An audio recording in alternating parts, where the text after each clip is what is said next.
বুঝলে ও মন চলো চলে যাই কোথায় যাব ও গো বৃন্দাবনে চলো রে সবাই একবার চলো চলে যাই একবার চলো চলে যাই বৃন্দাবনে চলো গো সবাই ও একবার চলো চলে যাই ও গো চলো চলে যাই বৃন্দাবনে চলো রে সবাই একবার চলো চলে যাই একবার চলো চলে যাই বৃন্দাবনে চলো গো সবাই ও সেথায় শ্রীমতীর সাথে নয়ে আর শ্রীমতীর সাথে নয় ও সেথায় শ্রীমতীর সাথে নয়ে সেটাই শ্রীমতীর সাথে নয় আজ খেলা খেলিছে কানাই আজ শ্রীমতীর সাথে নয়ে শ্রীমতীর সাথে নয়ে খেলা খেলিছে তারা ওই একবার চলো চলে যাই ও গো চলো চলে যাই ও যে বৃন্দাবনে চলো রে সবাই হরিধ্বনি হরিধ্বনি একবার চলো চলে যাই ও চলো চলে যাই বৃন্দাবনে চলো রে সবাই চলো চলে যাই চলো চলে যাই বৃন্দাবনে চলো গো সবাই রাধা রানী কি রাম সুন্দর কি মদন মোহন লাল কি বংশীধারী কি বৃন্দাবনে এসেছি তাহলে আপনারা বলবেন বৃন্দাবনে যদি আসবেন কেন গৌরাঙ্গ লীলা করলেন কারণ একটা বাড়িতে প্রবেশ করতে গেলে যেমন তার চৌকাঠটা পার হয়ে ভিতরে প্রবেশ করতে হয় তদ্রূপ বৃন্দাবনে যাওয়ার আগে আমাদের সকলকে গৌরাঙ্গ লীলা করতে হয় কারণ রসগোল্লা জানে না যে আমি কতটা খেতে ভালো কে জানে বলে যারা রসগোল্লা তৈরি করে বা যারা খায় তাহলে আজকে আপনাদের যে লীলাটি আপনারা আস্বাদন করবেন আজকে আলোচ্য বিষয় হলো মহাসতী অনুসূয়া ঈশ্বর পরম কৃষ্ণ সচিদানন্দ বিগ্রহ বিগ্রহ অনাদির আদি গোবিন্দ সর্ব কারণের কারণম কারণে করণ এই অনুসূয়ার জীবন কাহিনী জানতে গেলে আর কথা নয় কারণ নীরবতা পালন করা হলো কীর্তনকে সম্মান দেওয়া তাহলে ওই দেবর্ষি নারদের কাছে আমাদের সকলকে যেতে হবে ভক্ত ভক্ত হতে গেলে মায়েরা আগে কি চাই ভক্ত হতে গেলে ভাগবতী বলছে শুধু ললাটে তিলক সেবা করিয়া কণ্ঠে তুলসী কাঠির মালা লইয়া চৈতন্যের শিখা রাখিয়া গোপী বল্লভ রব ছাড়িলে কালী কালী বলিয়া গঙ্গের বালিতে পড়িয়া সুরা পান করিলে জটা জট রাখিয়া বম বম বলিয়া গাজাই দম মারিলে কোনদিনও তুমি ভক্ত হতে পারবে না তাহলে ভক্ত হতে গেলে কি চাই কিছু থাকবা না থাক ভক্তি চাই তাহলে ভক্তিটা কোথা থেকে আসবে ভাগবতী বলছে জ্ঞান ছাড়া ভক্তি আসে না কোন জ্ঞান অন্তরঙ্গ জ্ঞান অন্তরঙ্গ যদি না বাবা আমাদের জ্ঞান থাকে যখন আপনারা ঘুম থেকে উঠবেন ঘুম থেকে ওঠার সময় যে যার হস্ত দর্শন করবেন কেন হাতের মধ্যে ভগবান বিরাজ করে করাগ্যে বসতি লক্ষ্মী কর বলে সরস্বতী কর মধ্যে গুরু গোবিন্দ প্রভাতে কর দর্শন দর্শন করে যখন মায়েরা বিছানা পরিত্যাগ করবে আগে দেবেন কোন পা উত্তর পা উত্তর পা মানে বাম পা শুভ তারপর দেবেন দক্ষিণ পা আর বাবারা যখন বিছানা পরিত্যাগ করবেন আগে দেবেন দক্ষিণ পা মানে ডান পা তারপর দিবেন বাম পা বিছানা পরিত্যাগ করে প্রত্যক্ষ দেবতা সূর্যদেবকে প্রণাম প্রণাম করি স্নান সকাল সকাল দেখুন ভাগবতী স্নানকে 4 ভাগে ভাগ করে গেল কোন সময় স্নান করলে কি ফল পাবে ভোর 3টা থেকে 6টার মধ্যে যে স্নান এটা কোন স্নান এটা হলো দেবতাদের শান। এ সময় আপনি স্নান করুন, অধিক পুণ্য অর্জন করতে পারবেন। ভোর 3টা থেকে 6টা। এবার সকাল 6টা থেকে 9টার মধ্যে যারা স্নান করেন, এটা কোন স্নান? এটা হলো সাধুগুরু মুনিদের স্নান। এ সময় স্নান করলে অধিক পুণ্য পাবেন। এবার সকাল 9টা থেকে বেলা 12টার মধ্যে যে স্নান, এটা কোন স্নান? এটা সাধু নয়, দেবতা নয়, এটা মনুষ্য স্নান, মানুষের স্নান। এ সময় স্নান করলে পূর্ণ পাবেন। কিন্তু ওই বেলা 12টার পর থেকে দুপুর 3টার মধ্যে যে স্নান, এটা কোন স্নান?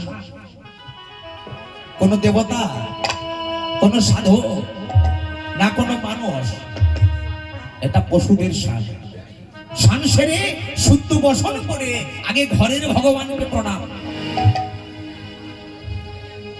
ঘরের ভগবান বলতে অনেকে হয়তো ভাবছেন যে আমার ঘরের ভগবান হচ্ছে গোপাল, অনেকে ভাবছেন হয়তো গোবিন্দ। ঘরের ভগবান বলতে যে যার ঘরের বাবা মা। কারণ কৃষ্ণ সুদামাকে বলেছিল, রে সুদামা রে, এই জগতে বড় গুরু হলো যে যার ঘরের বাবা মা। তারপর গুরু হলো শিক্ষা গুরু, দীক্ষা গুরু, তারপর গুরু হলো কৃষ্ণ ভগবান। ভগবান তো বলতে পারতেন যে সুদামা আমি বড় গুরু, কিন্তু না মা, যে যার বড় গুরু হচ্ছে যে যার ঘরের বাবা মা। তুমি বাবা মাকে ভালোবাসলে না আর চলে গেলে মায়াপুর, তুমি বাবা মাকে ভালোবাসলে না চলে গেলে নবদ্বীপ, চলে গেলে তীর্থস্থান, চলে গেলে নদিয়া। এই কিছুদিন আগে গান করতে যাচ্ছিলাম মা তারকেশ্বর মন্দিরের কাছে, আর যে স্টেশনটা থেকে জলটা ডোবানো হয় বাবা ভোলেনাথের মাথায় দেওয়ার জন্য, সেই স্টেশনটা কারো জানা আছে না? শাওড়াপল্লী। সেই শাওড়াপল্লী থেকে এক ভক্ত জলটি ডুবিয়ে নিয়ে যাচ্ছে বাবা ভোলেনাথের মাথায় দেবে বলে। আমি জিজ্ঞাসা করলাম, ভাই তুমি কোথায় চলেছো? বলে দাদা আমি যাচ্ছি বাবা তারকেশ্বরের মাথায় জল দিতে। আমি বললাম, ভাই তুমি যে বাবা তারকেশ্বরের মাথায় জল দিতে যাচ্ছ, তার আগে যে তোমার ঘরে জীবন্ত বাবা বসে আছে, ওই ওই বাবার পায়ে তুমি কোনোদিনও এক ঘটি জল দিয়েছ? তোমার ঘরে যে জীবন্ত মা বসে আছে, ওই মায়ের চরণে কোনোদিনও তুমি এক ঘটি জল দিয়েছ? বাবা যখন স্নান করবি, বাবার স্নান করার জন্য কোনোদিনও তুমি এক বালতি জল তুলে দিয়েছ? তোমার মা যখন স্নান করে, ওই মা স্নান করার জন্য তুমি কোনোদিন এক ঘটি এক বালতি জল তুলে দিয়েছ? তুমি বাবা মাকে ভালোবাসলে না, তুমি চলে এলে বাবা ভোলেনাথের মাথায় জল দিতে তারকেশ্বরে। তুমি কি ভাবছো যে বাবা ভোলেনাথের মাথায় জল দিলে বাবা তোমার খুব খুশি হবে না? কোনোদিনও খুশি হবে না। কেন? তুমি যদি আগে তোমার নিজের বাবার চরণে জল ঢেলে তারপর তুমি যদি ভোলানাথের মাথায় জল ঢালতে আসতে, তাহলে বাবা খুশি হতো। তখন ভাই সঙ্গে সঙ্গে আমার পায়ে পড়ে বলছে, দাদা আমি বুঝতে পারিনি, আমায় তুমি ক্ষমা করে দাও দাদা। আমি বললাম, ওরে আমার পায়ে ধরিস না, এখন অনেক সময় আছে, ধরতে যদি হয় তোর যে ঘরে ভগবান বসে আছে, যে ভগবানের পায়ে ধরলে অন্তর্যামী গোবিন্দ খুশি হবে, তুই এখনো সময় আছে, গিয়ে তুই আগে তোর বাবার পায়ে ধর। বিদায় গৌর হরি বল। সে বুঝতে পারলো যে সত্যি সত্যি আমি ভুল করেছি। এই যে অন্তরঙ্গ জ্ঞান, কিন্তু অপরাধ নেবেন না মা, আমরা তো হিন্দু জাতি। কেন বলুন তো? একটা হিন্দু জাতির 50 বছর মাকে জিজ্ঞাসা করুন, কি গো মা একাদশী করেছো? একাদশী এখনো অনেক সময় আছে, এই তো 50 বছর বয়স। কিন্তু একটা মুসলমান ঘরের ভাইকে দেখো, প্রত্যেক শুক্রবার লুঙ্গি পরছে, টুপি পরছে, পাঞ্জাবি পরছে, রাস্তা দিয়ে চলে যাচ্ছে, তাকে ডেকে জিজ্ঞাসা করো যে হ্যাঁ রে করিম, কোথায় গিয়েছিস বাবা, কোথায় গিয়েছিলি? করিম বলে, দাদা আমি নামাজ পড়তে গিয়েছিলাম। ও চলে যাবার পর আপনি মনকে প্রশ্ন করে দেখুন করিম কি বলে গেল, নাম আজ, নাম আজ, নাম আজ। তাহলে একটা মুসলমান ঘরের ভাই হয়ে শিক্ষা দিয়ে দিচ্ছে যে নামটা আজ থেকে করতে হয়, কাল থেকে নয়। কিন্তু লক্ষ্য করে দেখুন, একটা হিন্দু জাতি, হিন্দু ধর্মের লোক যখন একটা জুতো দোকান খুলছে, কি লিখে দিচ্ছে জুতো দোকানে? Radhakrishna shoe house. জুতো দোকানটা লিখে দিচ্ছে বাবা রাধাকৃষ্ণের নামে। যখন একটা চারতলা বাড়ি করছে, কিন্তু বাড়ির মাথায় লিখে দিচ্ছে কুকুর হইতে সাবধান। তাহলে বাড়িটাই কিন্তু লিখলো না রাধা গোবিন্দের বাড়ি, রাধাকৃষ্ণ ভবন। বাইর থেকে বিলেতি কুকুর আনলো, নাম দিল রকি। কুকুরকে গেটের গোড়ায় দাঁড় করে রেখে দিল, বেঁধে দিল, লিখে দিল কুকুর হইতে সাবধান। কেন? ওই দরজার মাথায় যদি ভগবানের নাম লিখে রাখতো, রামচন্দ্রের নাম লিখে রাখতো। লিখেছিল কে? হনুমানের নেজে যখন আগুন ধরিয়ে দেওয়া হলো, সারা লঙ্কাটা পুড়ে গেল। হনুমান হনুমান ভাবছে যে আমি সবারই ঘরে একটু করে গিয়ে আমি আগুন প্রসাদ দেব। সবারই ঘরে আগুন প্রসাদ দিল মা, কিন্তু একজনের ঘরে দিতে পারলো না। সেটি কার ঘর গো? সেটি হলো শুধু বিভীষণ নয়, বিভীষণের আগে একটা টাইটেল আছে, ভক্ত বিভীষণ। ভক্ত বিভীষণের ঘরটা পড়লো না কেন? ওই বিভীষণ দরজার মাথায় লিখে দিয়েছিল জয় শ্রী রাম। ভগবানের নাম লিখেছিল বলে বিভীষণের ঘরটা পড়লো না গো। যারা এখনো মায়েরা তুলসীর মালা নেননি, অনেকের কণ্ঠে দেখছি তুলসীর মালা নেই। এটা মালা নয়, এটা হলো জ্বালা, মানে এটা হলো বেল। বেল কাদের থাকে? পোষা কুকুরের গলায় দেখবেন বেল থাকে। কেন থাকে বলুন তো? তার মানে পোষা কুকুরের গলায় বেল দেওয়া হয়, মানে এর একটা মালিক আছে। এই যে তুলসীর মালা বেল্ট, মানে আমাদের একটা প্রত্যেকের মালিক আছে। অনেকে ভাবে যে তুলসীর মালা নেব নিরামিষ খেতে হবে, আমিষ খাওয়া চলবে না। যারা নিরামিষ খান তারা কি করবেন? তুলসীর মালাটাকে কণ্ঠের সঙ্গে লাগিয়ে পড়বেন। আর যারা আমিষ খান কি করবেন? মালাটা কণ্ঠ থেকে নামিয়ে পড়বেন। এবার যারা এখনো লজ্জা পাচ্ছেন তারা এক কাজ করবেন, প্রত্যেক দিন যখন রাত্রেবেলা শোবেন, ঘুমাইতে যাবার আগে রাত্রেবেলা তুলসীর মালাটা পরে শোবেন। আর সকালবেলা যখন ঘুম থেকে উঠে আসবেন, বালিশের তলায় রেখে চলে আসবেন। এইভাবে মায়েরা 3 দিন করে দেখুন। 4 দিনের দিনে ওই গলার মালার খোলার সময় হবে না, হৃদয়ে গৌর হরি বল বলে গলায় রয়ে যাবে। তাহলে এখানে কি হলো? হিন্দু জাতি। তাহলে দেখুন, চিন্তা করে আজ পর্যন্ত চিন্তা করে দেখুন তো, কোন মুসলমানদের যে মসজিদের পাশে কেউ কোনোদিনও কোনো নেশা করে? মসজিদের বসে কোনোদিনও কেউ নেশা করে না, তাস খেলে না, জুয়ো খেলে না। কিন্তু হিন্দু ধর্মের মানুষেরা কি করছে? মন্দিরের উপরে উঠে নেশা করছে, মদ্যপান করছে, জুয়া খেলছে, তাস খেলছে। অধারগী জাতি। মা দুর্গাকে যখন বিসর্জন দিতে যায় কি বলে? বলে মা থাকবে কতক্ষণ, মা হবে বিসর্জন। কিন্তু চিন্তা করে দেখুন তো, হিন্দু ধর্মের মানুষেরা কি অপরাধ করছে? তিনি হলেন জগৎ জননী মা।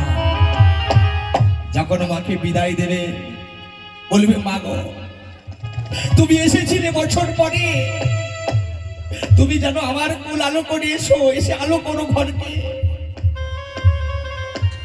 তাহলে এগুলো আমরা ভুল করি। এই যে অন্তরঙ্গ জ্ঞান, সকালবেলা মায়েদের চরণ নিবেদন, ছেলেকে গুড মর্নিং না শিখে ছোটবেলা থেকে ছেলেকে শিখান জয় নিতাই। রাত্রেবেলা গুড নাইট না শিখে ছেলেকে শিখানো জয় গবু। আবার বাবাকে বাবা বলিস না, বল বল ড্যাড। মাকে মা বলিস না, বল মম। ওই ড্যাড ড্যাড করতে করতে ছেলে কোনোদিন বাপকে বলবে ড্যাড তুমি, হ্যাঁ বিদায় গৌর হরি বল। তাহলে এই শিক্ষাগুলো মা যদি ভালো শিক্ষা দেয় তবে ছেলে শিখবে। ঠাকুর অনুকূল চন্দ্র বলছে মাতা হবে যেমন তর, পুত্র হবে তেমন তর। অদাতা বংশ দোষণ, কর্ম দোষণ, দারিদ্রতা, আর উন্মাদ মাতৃ দোষেন, পিতৃ দোষেন মূর্খতা। অদাতা বংশ দোষণ, ছেলে খুব কিপ্পন হয় বলি না, মানে 1 টাকাও হাত দিয়ে জল গলবে না, মানে জানছে 5 টাকা যদি খরচ করি আমার অনেক চলে যাবে। তাহলে কিসের জন্য হয়? অদাতা বংশ দূষণ, বংশের জন্য হয়। কর্ম দূষণ, দারিদ্রতা, কর্মের জন্য ছেলেকে দারিদ্রতা ভোগ করতে হয়। উন্মাদ মাতৃ দূষণ, মায়ের জন্য ছেলে উন্মাদ হয়। আর পিতৃ দূষণ মূর্খতা, বাবার জন্য ছেলে মূর্খ হয়। তাহলে দেখুন মাকে ভালো শিক্ষা দিতে হবে। এই যে অন্তরঙ্গ জ্ঞান, এই জ্ঞান যদি না থাকে তাহলে ভক্তি আসবে না। ভক্তি না এলে তুমি ভক্ত হতে পারবে না। ভক্ত না হলে দেহটা ভাবাপন্ন হবে না। দেহ ভাবাপন্ন না হলে গোপী ভাব আসবে না। গোপী ভাবে না এলে ব্রজধামে নেওয়া যাবে না। ব্রজধামে না গেলে তুলসী পত্র হবে না। তুলসী পত্র না হলে ভোগে লাগবে না। ভোগে না লাগলে মহাপ্রসাদ হবে না। আর মহাপ্রসাদ যদি না হয় ভক্ত সমাজে বিতরণ হবে না। নিতাই গৌর হরি বল। তাহলে ভক্ত হতে গেলে আগে চাই ভক্তি। তাহলে আজকে সেই ভক্ত দেবর্ষি নারদ। নারদ ভাবলো অনেকদিন তো আমি বৈকুণ্ঠ ধামে যাইনি, আমি যাই একবার প্রভুর কাছে ঘুরে আসি, দেখি যে প্রভু কেমন আছে। তাই দেবর্ষি নারদ বিনা যন্ত্রে ঝংকার দিয়ে হরি গুণ গান গাইতে গাইতে মনের আনন্দে চলে যাচ্ছে। ভক্ত দেবর্ষি নারদ কিবা রাধা কৃষ্ণ প্রাণ মোর। মায়েরা হরিনামের সঙ্গে সঙ্গে একটু উলুধ্বনি করবেন, শঙ্করধ্বনি, হরিধ্বনি। আমি মায়ের দিকে একটু বলে দিই আস্তে আস্তে। উলুধ্বনি কেন করতে হয়? চন্দ্রচূড় দৈত্যের স্ত্রী যার নাম ছিল বেদবতী। বেদবতী ছিল কৃষ্ণ ভক্ত, কিন্তু চন্দ্রচূড় দৈত্য কৃষ্ণ নাম করতে দিত না। নারায়ণকে পুজো করতো বেদবতী। ওই চন্দ্রচূড় বলেছিল বেদবতীকে তুমি এক কাজ করো, ওই নারায়ণ শিলাটাকে তুমি জলে ভাসিয়ে দাও। যেই না ভাসাতে গেল ভগবান দৈববাণী করলো বেদবতী তুমি কোনো চিন্তা করো না, তোমাকে তো তোমার স্বামী বলেছে যে আমাকে ভাসিয়ে দিতে, তুমি ভাসিয়ে দাও। কিন্তু ঘরের মধ্যে তুমি যখনই সময় পাবে তুমি 2টি অক্ষর উচ্চারণ করবে, একটি হচ্ছে উ আর একটি হচ্ছে লু। উতে আছে রাধারানী আর লুয়ে নীল কান্তমণি। তাই উলুধ্বনি, হরিধ্বনি, শঙ্খধ্বনি। এবার রাধা কৃষ্ণ প্রাণ মোর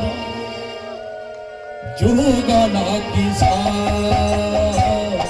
রাধা কৃষ্ণ প্রাণ মোর যুগল কিশোর। এবার রাধা কৃষ্ণ প্রাণ মোর যুগল কিশোর। রাধা কৃষ্ণ প্রাণ মোর যুগল কিশোর। ও যে জীবনে মরণে দিবে, জীবনে মরণে দিবে, ও জীবনে মরণে দিবে, জীবনে মরণে দিবে। অতি নাহি মন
কদম্বে রবন আজি রতন বেদির উপর বসাব কালিন্দির করে গিরি কদমের বন রতন বেদীর উপর বসাব দুজন আজ শ্যামবরী অঙ্গে দেব চুয়া চন্দনের গন্ধ চামর ধুলাম সদাই হেরিব মুখ চন্দ শ্যামবলি অঙ্গে দেব চন্দনের গন্ধ চামর ধুলাব সদাই হেরিব মুখ চন্দ আমরা কাঠিয়া মালতীর মালা গাথিয়া মালতের মালা আমরা কাঠিয়া মালতীর মালা গাথিয়া মালতের মালা ভোগ দেব দোহার গলে অধরে তুলি হিয়া দেব কর্পূর রাধা কৃষ্ণ প্রাণ হরি হরি কৃষ্ণ প্রাণ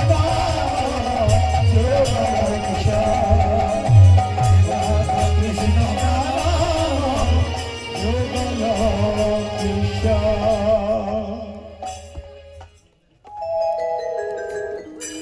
জয় হোক প্রভু নারায়ণের জয় হোক জয় হোক জয় হোক প্রভু নারায়ণের জয় হোক জয় হোক কে কে এসে আমার জয়ধ্বনি করছে কে ও আসো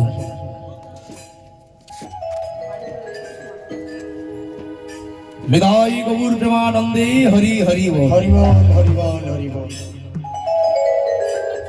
যেন দান করছেন ভগবানের কাছে প্রার্থনা করি যেন গোবিন্দ চরণে মতিগতি থাকে ভগবান যেন রাধারানী যেন প্রেম পরিশন করে তাহলে এখানে কি হলো দেবর্ষি নারদ কোথায় পৌঁছে গেল বৈকুণ্ঠ ধামে পৌঁছে গিয়ে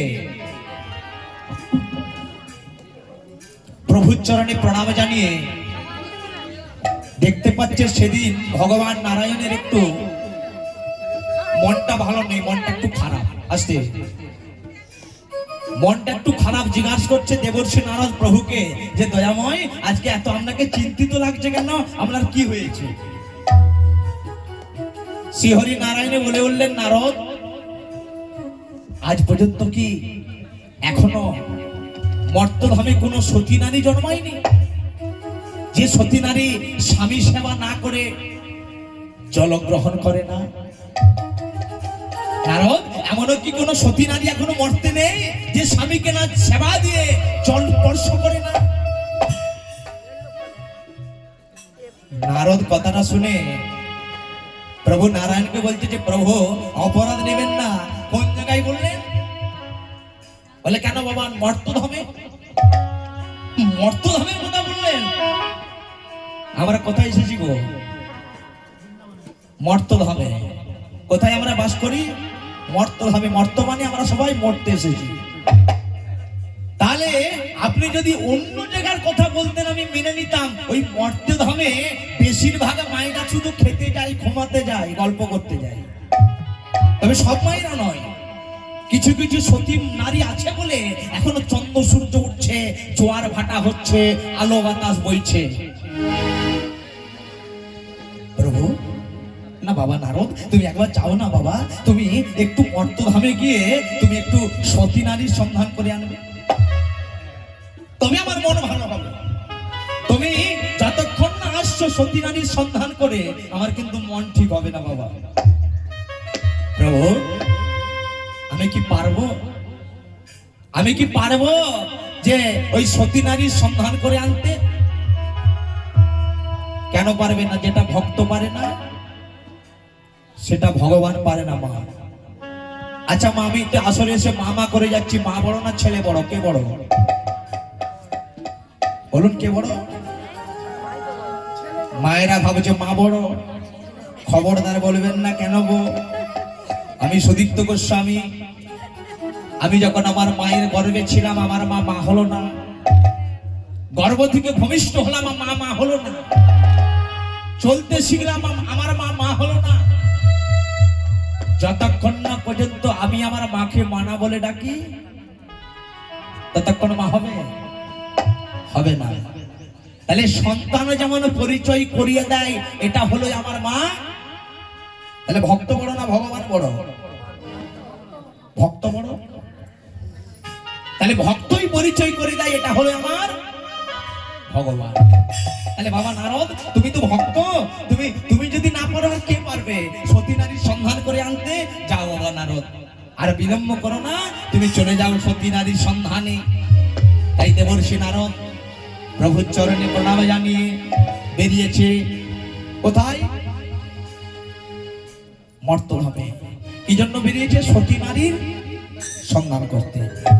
সতী নারী কাকে বলে গো? যারা স্বামীর আগে 4 বার খায়। দাদা বলে যারা স্বামীর আগে 4 বার খায়, বলে এগুলো তো অসতী নারী। বলে অসতী যেমন আছে, সতীও আছে। তো নারদ ভাবছে একবার দেখি আমি মর্তধামে গিয়ে যে সতী নারী পাই কিনা। তাই দেবর্ষি নারদ আবার প্রভুর চরণে প্রণাম জানিয়ে বেরিয়েছে মনের আনন্দে। ভুল করে যদি আসি স্মরণে, সবাই মিলে বাহু দিলে লজ্জা কিনা ভয় দিন থাকতে নয়। ও প্রভু শরণে, ভুল করে যদি আসি শরণে, প্রভু শরণে, ভুল করে যদি আসি স্মরণে, ও প্রভু শরণে। ভুল করে যদি আসি শরণে, প্রভু শরণে, তুমি নেবে কিনা চরণে, ও প্রভু চরণে। তুমি নেবে কিনা চরণে, প্রভু চরণে, তুমি নেবে কিনা চরণে, ও প্রভু চরণে। তুমি নেবে কিনা চরণে, প্রভু চরণে, ভুল করে যদি আসি শরণে, ও প্রভু শরণে। ভুল করে যদি আসি চরণে, প্রভু শরণে। আসে। ওখানে তো ঝগড়া কিসের? মানে নারদ যখন রাস্তা দিয়ে যাচ্ছে মর্তধামে, দেখছে স্বামীকে তো সেবা দেওয়া দূরের কথা, স্বামীকে সেবা দেওয়ার আগে 4 বার সেবা করছে। স্বামীর সঙ্গে কি ঝগড়া? বলে এটা তো সতী নারী হতে পারে না। আবার এগিয়ে যাই, আমি যে বসে আছি তোমারই একা নাই, তুমি আমার প্রভু ওগো দীন দয়াল। আমি যে বসে আছি তোমারই একা নয়, তুমি যে আমার প্রভু ওগো দীন দয়াল। আমি যে বসে আছি তোমারই একা নাই, তুমি আমার প্রভু ওগো দীন দয়াল। আমি যে বসে আছি তোমারই একা নয়, তুমি যে আমার প্রভু ওগো দীন দয়াল। আজ তুমি যে আমারও দিনের নাতি হে, তুমি যে আমার দিনের নাথে, ওগো তুমি যে আমারও দিনের নাতি হে, তুমি যে আমার দিনের নাথে, ওগো দিনের নাতি হে। দিনের নাথে। ভুল করে যদি আসি শরণে, ও প্রভু শরণে। অনুধ্বনি। ভুল করে যদি আসি শরণে, প্রভু শরণে, ভুল করে যদি আসি শরণে, প্রভু শরণে, ভুল করে যদি আসি শরণে, প্রভু শরণে। ভগবান কৃষ্ণচন্দ্র কি, জয়। রাধারানী কি, জয়। দেবর্ষি নারদ কি, জয়। এদিকে হলো কি? জয়। দেবর্ষি নারদ সকাল থেকে ঘুরে বেড়াচ্ছে, সন্ধ্যা হয়ে গেল মা, কিন্তু আর সতী নারী পাচ্ছে না। কারণ সতী নারীর লক্ষ্যটা কোথায় থাকা দরকার? ভাগবতে বলছে, শিশুর নেহারি যেমন মাতৃস্তন পানে, ওগো মাতালের 3 লক্ষ মদির সন্ধানে। সতীবারে পুজো শুধু পতির চরণ, উলটার লক্ষ্য শুধু কিসে পরমন। বাঁদরের লক্ষ্য শুধু ফলের বাগান, শকুনের লক্ষ্য শুধু দুর্ভাগার সন্ধান। শৃগালের লক্ষ্য শুধু মৃতদেহ নিয়ে টানাটানি, নিন্দুকের লক্ষ্য শুধু পরনিন্দাকারী। জ্ঞানীর লক্ষ্য শুধু তর্ক উপার্জন, আর ভক্তের লক্ষ্য হলো যাবার শিহরির চরণ। শিহরি চরণ। শিশুর নেহারি যেমন মাতৃস্তন পানে, একটা বাচ্চা ছেলে শিশুর লক্ষ্যটা কোথায় থাকে সবসময়? কখনো মায়ের স্তন আমি পান করব। দেখুন মা, আমার করুণাময় ভগবান ওই মাতৃস্তন দুগ্ধটা এমন ঠান্ডা দিল না যে দুগ্ধটা পান করে শিশুর আমার ঠান্ডা লেগে যাবে, রোগ হবে। মাতৃস্তন দুগ্ধটা এমন গরম দিলেন না যে গরম দুগ্ধ পান করে শিশুর জীবনটা পড়ে যাবে। স্তন দুগ্ধ এমন দিলেন যে স্তন পান করে শিশু আস্তে আস্তে বড় হবে। তাহলে শিশুর লক্ষ্য যেমন মাতৃস্তন পানে, মাতালের স্থির লক্ষ্য মদেরও সন্তানে। মাতালের একটাই লক্ষ্য, কোথায় মদ্যপান করব। সতীবাণী পুজে শুধু পতির চরণ। সতী নারীর কোথায় লক্ষ্য? পতির চরণ, পতির দিকে। আর কুলোটার লক্ষ্য শুধু কিসে পরমন, কুলোটা যে খারাপ হবে পরের দিকে নজর। বাঁদরের লক্ষ্য শুধু ফলের বাগান, একটা বাঁদরের কথা লক্ষ্য থাকে ফলের দিকে, ফলের বাগান। আর শকুনের লক্ষ্য শুধু দুর্ভাগার সন্ধান, শকুনের লক্ষ্য থাকে ভাগাড়ের দিকে। শ্রীগালীর লক্ষ্য শুধু মৃতদেহ নিয়ে টানাটানি, শ্রীগালীর লক্ষ্য থাকে মৃতদেহ নিয়ে কখন টানাটানি করবো। আর নিন্দুকের লক্ষ্য শুধু জ্ঞান নিন্দাকারী, যে নিন্দুক হবে নিন্দা করবে পরে। আর জ্ঞানীর লক্ষ্য শুধু তর্ক উপার্জন, আর ভক্তের লক্ষ্য হলো আমার শিহরির চরণ। শিহরি চরণ।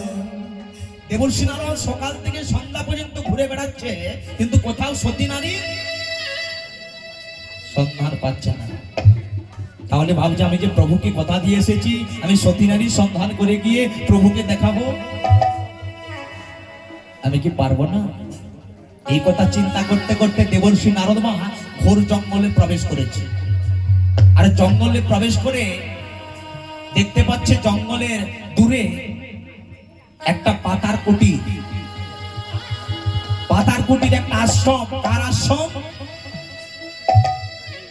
অত্রি মুনির আশ্রম। দেবর্ষী নারদ ভাবছে তাহলে আশ্রমের ভিতরে প্রবেশ করি, দেখি যে আশ্রমে কে আছে। যদি সতী নারী আমি সন্ধান পাই তাহলে আমি রাত্রে থাকবো, নাহলে এখান থেকে আমি চলে যাবো অন্য জায়গায়। এই বলে আশ্রমের কাছে গিয়ে ব্রাহ্মণের বেশে গেছে, ভিক্ষা ঝোলাটা বাড়িয়ে উঠল। ভবতী ভিক্ষাঙ্গা দেহি, ভবতী ভিক্ষাঙ্গা দেহি, ভবতী ভিক্ষাঙ্গা দেহি। আর যেই না ভিক্ষা ঝোলাটা বাড়িয়ে উঠল,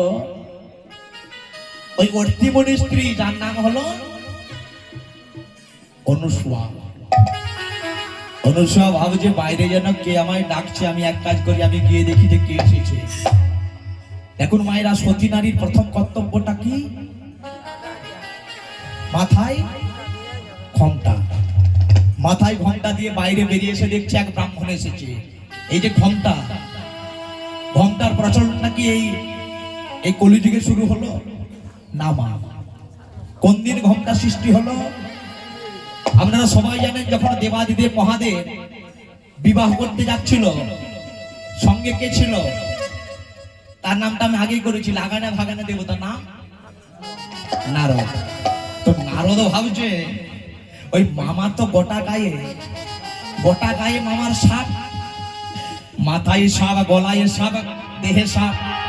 তাহলে এক কাজ করবো, ওই মামার শাশুড়ি যখন মেনকা দেবী যখন ওই বরণ করতে যাবে, ওই বরণ নালা থালার মধ্যে আমি একটা ঈশ্বরী মূল রেখে দেব, যে মূলের গন্ধটা সাপেরা সহ্য করতে পারে না। আর যখনই ওই মূলটা আমি রেখে দেবো, ওই বরণ নালার থালাটা নিয়ে যখনই বরণ করতে যাবে, আর সাপগুলো গা থেকে নেমে যাবে। আর মামা পরেছিল বাঘছাল, আর সাপগুলো যখন গা থেকে নেমে যাবে, বাঘছালটা কি হবে? খুলে যাবে না থাকবে? খুলে যাবে।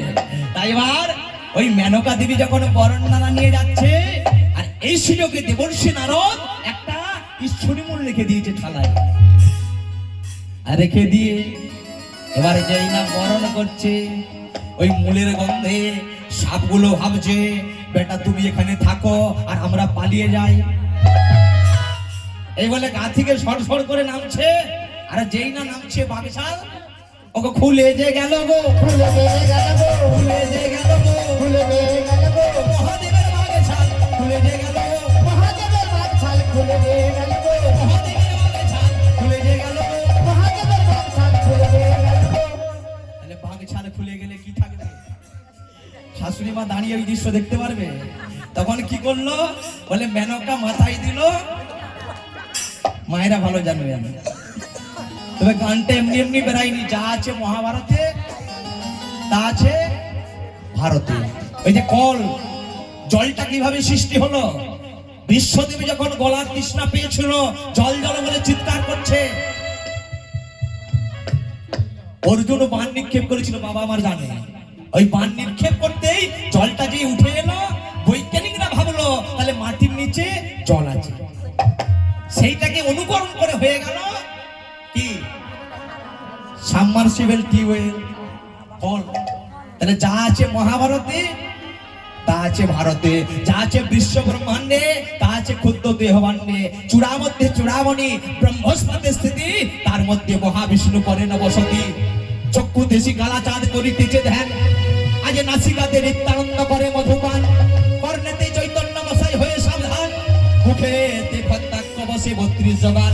আজ ভাই সরস্বতী বামেতে শ্রীরাম, বাহুতে শ্রী গোবিন্দ, হস্ততে বলরাম, হস্তেতে শ্রী গোবিন্দ দান অধিপতি। সপ্তদ্বীপে জগন্নাথ করেন বসতি, নাভি মূলে ব্রহ্মা সদা করিতেছে লীলা। আর লিঙ্গে মহাদেব বসিল এ চন্দ্রকলা, উচ্চদ্বারে বসিয়াছে নাড়ুয়া গোপাল। কামিনীর সঙ্গে গেলি বড়ই রসাল, হাঁটিতে শক্তি স্থিতি বসুমতি পাই। 18 কামের তত্ত্ব শোনো সমুদয়, 18 কামের তত্ত্ব যেই জনা জানে। নরলোকে তুচ্ছ তারে দেবলোকে মানে নিতাই গৌর হরি। হরি বল। তাহলে যা আছে বিশ্ব ব্রহ্মাণ্ডে তা আছে দেহভাণ্ডে। তাই এখানে কি হলো, সতী নারী মাথায় ঘোমটা দিয়ে নারদ মুনির কাছে এলো, বলে কি জন্য আমায় ডাকছেন ব্রাহ্মণ ঠাকুর বলুন। নারদ অবাক হয়ে গেছে, বলে যে যে রমণী প্রথমেই মাথায় ঘোমটা দিয়েছে করজোড়ে বলছে, তাহলে রমণী সতী নারী হতেও পারে। মানে একেবারে বলছি না যে হবে, হলেও হতে পারে। মারে আমি বড় ক্ষুধার্ত মা, তোর ঘরে আমাকে একটু সেবা দিবি মা। বাবা ঠাকুর আপনি সেবা করবেন, এ তো বড় ভাগ্যের কথা। বহু ভাগ্যে ব্রাহ্মণ বৈষ্ণবকে সেবা দেওয়া যায়। চলুন চলুন ঘরের মধ্যে চলুন, বসতে দিয়েছে। তবে তবে ব্রাহ্মণ ঠাকুর আমার একটা কি নিয়ম আছে জানেন, আমি স্বামীকে না সেবা দিয়ে আমি তো কাউকে সেবা দিই না। আমার একটাই নিয়ম, আমি আগে স্বামীকে সেবা দেব, তারপর অন্যান্য অতিথিদের সেবা। চমকে গেল নারদ মুনি, কি আমাকে এখানে বসিয়ে রেখে বলে আমি স্বামীকে না সেবা দিয়ে কাউকে সেবা দিই না, তাহলে তো সতী নারী হতেও পারে। স্বামীর কাছে চলে গেল, স্বামী গো আমি তোমার সেবার ব্যবস্থা করি। বলে অনুসূয়া এত তাড়াতাড়ি কেন? বলে আর বলো না, এক ঘরে অতিথি ব্রাহ্মণ এসেছে, তোমায় না সেবা দিলে, তুমি তো জানো স্বামী আমি কাউকে সেবা দিই না। সতী নারীর প্রতি আসমানের গড়া, আর অসতী নারীর প্রতি ভাঙা নৌকার গড়া। তাহলে এখানে কি হলো, অর্তিমণি বললো যাও অনুসূয়া তুমি আমার সেবার ব্যবস্থা করো। তাই এবার ওই অনুসূয়া সেবা দিচ্ছে, অর্তিমণিকে বাতাস করছে, স্বামীর চরণে বসে। সে যে আমার প্রাণ রমন, ওগো হৃদি ভূষণ, আমার হৃদয় রতন স্বামী।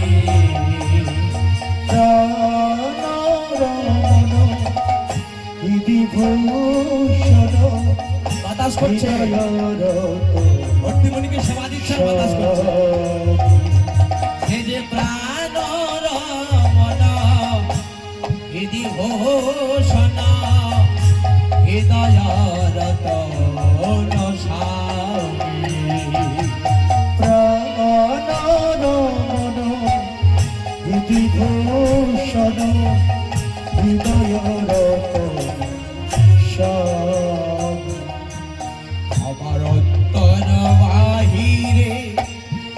নিরখি তোমারে ও মন মাঝে অন্তর জামি অন্তর বাহিরে নিরখি তোমার মন মাঝি অন্তর জামি আমার অন্তর আহিরে ও নিরখি তোমারে মন মাঝে অন্তর জামি অন্তর বাহিরে নিরখি তোমার মন মাঝি অন্তর জামি প্রাণর মন হৃদি ভূষণ হৃদয় রতন সাথী।